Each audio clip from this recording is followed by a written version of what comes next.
नागपूरच्या भोसले राजघराण्याच्या चोरीला गेलेल्या एका तलवारीचा लंडनमध्ये लिलाव होणार आहे। युद्धादरम्यान नागपूरच्या भोसले राजघराण्याचा खजिना इंग्रजांनी लुटला होता।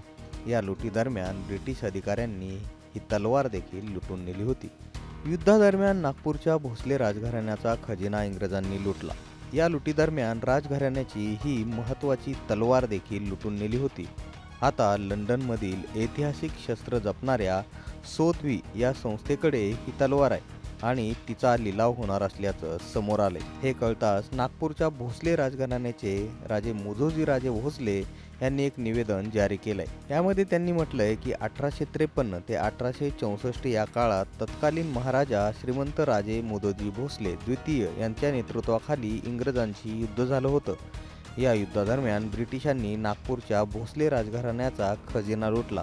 त्यात अनेक शस्त्र होती, त्यामध्ये ही तलवार देखील समाविष्ट होती। सध्या ही तलवार लंडनमधील सोथबी या संस्थेकडे आहे। ही तलवार नागपूरला परत यावी असा आमचा प्रयत्न आहे। ही तलवार ऐतिहासिक आहे आणि आम्ही ती भारतात परत आणण्याचा प्रयत्न करू, असंही त्यांनी म्हटलं। ये जो तलवार का मुद्दा है, ये तलवार जो है पहले रघुजी महाराज की ये तलवार है, एक ऐतिहासिक धरोहर है।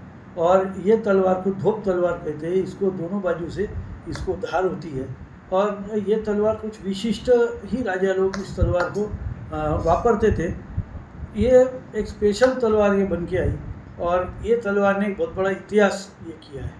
ये इतिहास से दक्षिण दिग्विजय के वक्त कलकत्ता की इसमें इसका एक बहुत बड़ा इतिहास रहा और इसलिए शायद इसको इतिहास के तौर पे जतन के तौर पे इसके खजाने में उसको रखा गया था।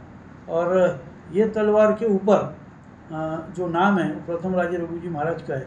जो भी इतिहास होता था वो ऐतिहासिक तलवार की याद होना, उस पुरुष की याद होना करके उस तलवार के ऊपर वो नाम खोले जाते थे। पर तो हम जब यहाँ से सब हमारे शासन को हम करने वाले हैं, एक खत हमारा उनको भी जाने वाला है रिक्वेस्ट के लिए, क्योंकि ये आज ही इसको मेल द्वारा बहुत जल्दी इसको आज करना पड़ेगा कि ऑक्शन का डे कल का है, तो ये आज हम इसको पूरा करेंगे और आशा है कि इसमें हमारे को सरकार और वहाँ का जो हमारे एम्बेसी इंडियन वो हमें मदद करेंगे, सहयोग करेंगे, ऐसे हम उम्मीद करते हैं। या तलवारीच्या लिलावाबद्दल वेबसाईटवरती माहिती देण्यात आलेली आहे। या शाही तलवारीवर सोन्याचं कोरीव काम आहे। तलवारीवर प्राचीन काळातील पारंपरिक चिन्ह आणि कलात्मकता स्पष्टपणे दिसून येते।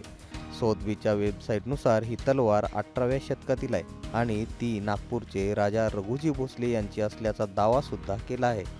शिवाय या वेबसाईटवर तलवारीचं एस्टिमेट देखील देण्यात आलेलं आहे आणि महत्त्वाचं म्हणजे याचा लिलाव 29 एप्रिलला होणार असल्याचं देखील दिसून येते।